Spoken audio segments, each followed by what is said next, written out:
શું તમે ક્યારેય વિચાર્યું છે કે તમારા પોતાના વતનમાં આવવું તમારા માટે જેલ જેવું બની શકે? એક એવી મુસીબત જે તમારી વર્ષોની મહેનત અને લાખોના પગારવાળી નોકરીને પળવારમાં છીનવી શકે. અમેરિકામાં વસતા હજારો ગુજરાતીઓ માટે અત્યારે હોમ કમિંગ એટલે કે વતન વાપસી એક ભયાનક સપનું બની ગઈ છે. એક નાનકડો ઈમેલ અને તમારી આખી કરિયર દાવ પર લાગી શકે. શું છે આ વિઝા સ્ટેમ્પિંગનો નવો ખેલ અને કેમ અમેરિકા જનારા ભારતીયો અત્યારે ફસાઈ ગયા છે? આ વિગતો એક સત્ય ઘટના સાથેનો મારો આ રિપોર્ટ અંત સુધી જોતા રહેજો, કારણ કે કદાચ આ માહિતી તમને રસ્તા પર આવતા બચાવી શકે છે. મિત્રો, અત્યારે અમેરિકામાં H-1B વિઝા પર કામ કરતા ભારતીયો માટે એક બહુ જ મોટી આફત આવી પડી છે.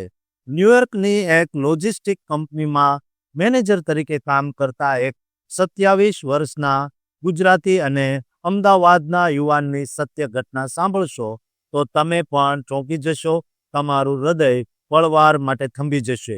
આ યુવાન 2 વર્ષ પછી પોતાના માતા પિતાને મળવા માટે માદરે વતન અમદાવાદ આવ્યો હતો. તેની 15 ડિસેમ્બર 2025ના રોજ અમદાવાદમાં વિઝા સ્ટેમ્પિંગ માટેની એપોઇન્ટમેન્ટ હતી, પરંતુ તેને ખબર નહોતી કે વતન આવતાની આ ખુશી તેના માટે ચિંતાની રાતો લઈને આવશે. 12 ડિસેમ્બરે તેને અચાનક એક મેસેજ આવ્યો કે તેની એપોઇન્ટમેન્ટ રદ કરવામાં આવી છે. અત્યારે આ યુવાન પોતાના ઘરે ફસાયેલો છે. તેની નોકરી પર તલવાર લટકી રહી છે. તેની કંપનીએ તેને 4 મહિના માટે ઘરેથી કામ કરવાની છૂટ તો આપી છે, પરંતુ કંપનીની નીતિ એટલે કે પોલિસી મુજબ પાસપોર્ટમાં વિઝા સ્ટેમ્પ વગર આ મુદત વધારી શકાય તેમ નથી. વિચાર કરો કે જો તેને 1 વર્ષ સુધી વિઝા ન મળે તો તેની વર્ષોની મહેનતનું શું થશે? આ સમસ્યા માત્ર આ યુવાનની નથી, પરંતુ હજારો NRI અત્યારે આ મુસીબતમાં છે. આ બધું શરૂ થયું 15 ડિસેમ્બર 2025થી, જ્યારે અમેરિકાના સ્ટેટ ડિપાર્ટમેન્ટે એક નવો નિયમ લાગુ કર્યો. હવે H-1B અને H-4 વિઝા લેનારા તમામ લોકોના સોશિયલ મીડિયા અને ઓનલાઈન હાજરીની કડક તપાસ કરવામાં આવી રહી છે. આ વધારાના તપાસના કારણે વિઝા ઓફિસરની કામ કરવાની ક્ષમતા સાવ અડધી થઈ ગઈ છે અને હજારો લોકોની એપોઇન્ટમેન્ટ સીધી માર્ચ 2026 કે છેક 2027 સુધી લંબાવી દેવામાં આવી છે. ખાસ કરીને આપણા ગુજરાતના લોકો જેઓ અમેરિકામાં મોટા પાયે વસે છે, તેમના માટે આ સ્થિતિ બહુ ગંભીર છે. ઘણા લોકો વતનમાં લગ્ન પ્રસંગે આવવા માંગતા હતા અથવા બીમાર માતા પિતાની સેવા કરવા કે ખબર અંતર પૂછવા આવવા માંગતા હતા, પણ હવે તેઓ પાછા અમેરિકા જઈ શકશે કે નહીં તે ડરથી ભારત આવવાનું ટાળી રહ્યા છે.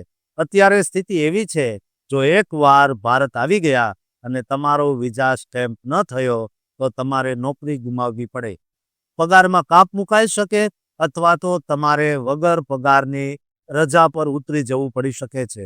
ગૂગલ, એપલ, માઇક્રોસોફ્ટ જેવી મોટી દિગ્ગજ કંપનીઓએ પણ પોતાના કર્મચારીઓને અત્યારે બિનજરૂરી પ્રવાસ ન કરવાની ચેતવણીઓ આપી દીધી છે. ભારત સરકારે પણ 26 ડિસેમ્બર 2025ના રોજ અમેરિકા સામે આ મુદ્દે ચિંતા વ્યક્ત કરી હતી, પણ હજુ સુધી કોઈ મોટો ઉકેલ આવ્યો નથી. પહેલા લોકો કેનેડા જઈને સ્ટેમ્પિંગ કરાવી લેતા, પણ સપ્ટેમ્બર 2025થી એ રસ્તો પણ બંધ કરી દેવામાં આવ્યો છે.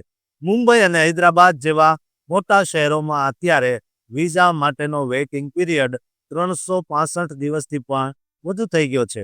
એટલે જો તમે અત્યારે ફસાયા તો તમારે 1 વર્ષ સુધી ભારતમાં બેસી રહેવું પડી શકે છે.